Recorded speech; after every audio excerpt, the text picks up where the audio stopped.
All right, thank you for watching today. This is Paul Gilbert, and today I want to introduce you to a neck diagram that I made. This is really similar to what I use a lot when I'm trying to memorize new shapes on the guitar. A lot of times I'll print out some neck paper and I'll write out whatever shape it is. A really simple example would be a D chord. Kind of looks like a triangle. I mean, every guitar player knows a D chord, so you're familiar with that triangular shape. But if you're trying to learn something a little trickier, it helps to be able to study it visually, to memorize it so you know where to put your fingers. So today I want to show you a couple things that the neck paper, or the neck, in this case, the neck diagram will help you with. I want to show you, first of all, a simple string skipping arpeggio. And that one is going to be, I'm going to do one in the key of A minor.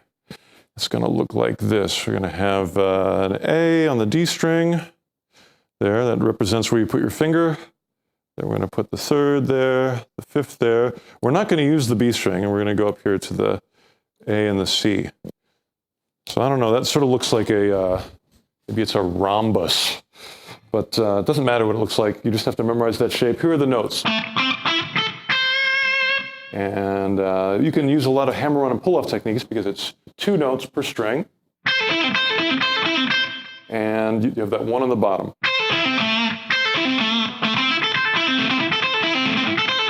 I'm not picking every note. I'm using the fact that it's 2 notes per string to do hammer-ons.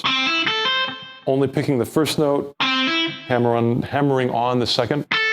And when I descend, doing the opposite, picking the first note and pulling off.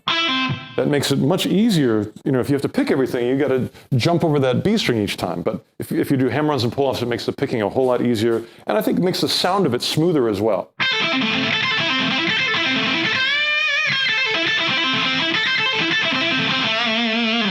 So that's actually, I just wanted to show you that quickly so I can show you something which I think is very cool and sort of an unusual coincidence. If you take this whole shape and transpose it up into the key of C minor, let's see what that looks like. Okay, so here is exactly the same lick in C minor.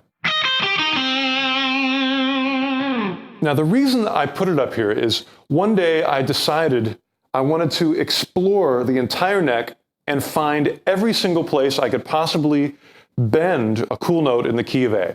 You know, A blues, that kind of, most people when they're playing A blues, they bend here. Or they bend here.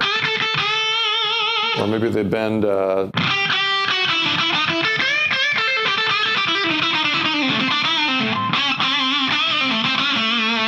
But I wanted to know, I thought bending is important. It's one of the things that really brings out emotion and character out of the guitar.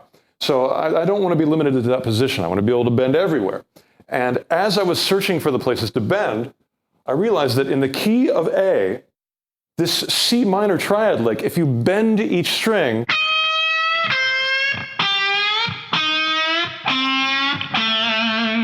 those all sound really good in the key of A. It's just a coincidence. There's no really music theory here. It's just a happy accident of fingering. Now, if you don't bend them, it would be a horrible. It's going to sound kind of out of tune and not too good. And each one you also have to know how far to bend. The first one is a half-step bend to fit in the key of A.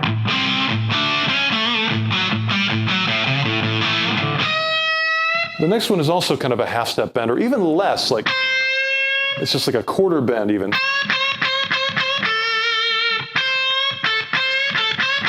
So the next one is a whole step. It's good practice because you have to use your pinky on that one. Then we get another half bend, another half or even less. So I love the sound of this, especially if you skip around. Maybe do this note and this note as octaves, like,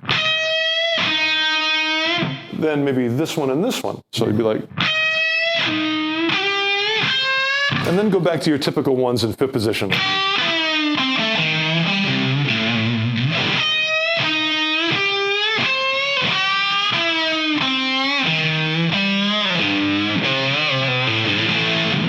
And I love the sound of that. I want to be able to bend everywhere.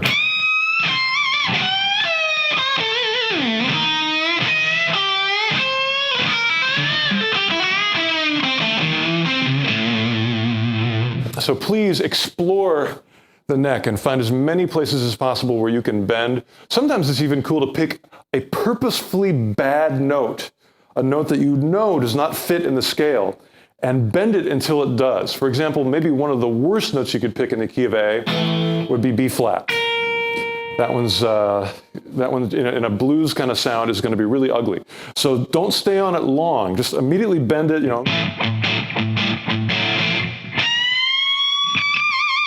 and it'll give you this maniacal bend that really in context sounds amazing, because you have to just bend it like crazy in order to get it up to a place where it's going to sound good. And even though it ends up sounding like you meant to do that, which you did, of course. And that's it. Keep on bending those strings. You need calluses in order to bend strings. That was one of the best pieces of advice that my Uncle Jimmy ever gave me. He said, you need calluses on your left hand, you need to mute with your palm, and you need to practice all the time. So I tried to follow those 3 rules, and bending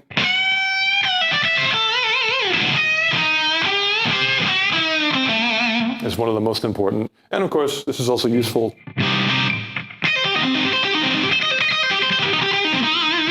as a rip and arpeggio lick. So you've got 2 licks for the price of 1. Thank you very much. Rock and roll.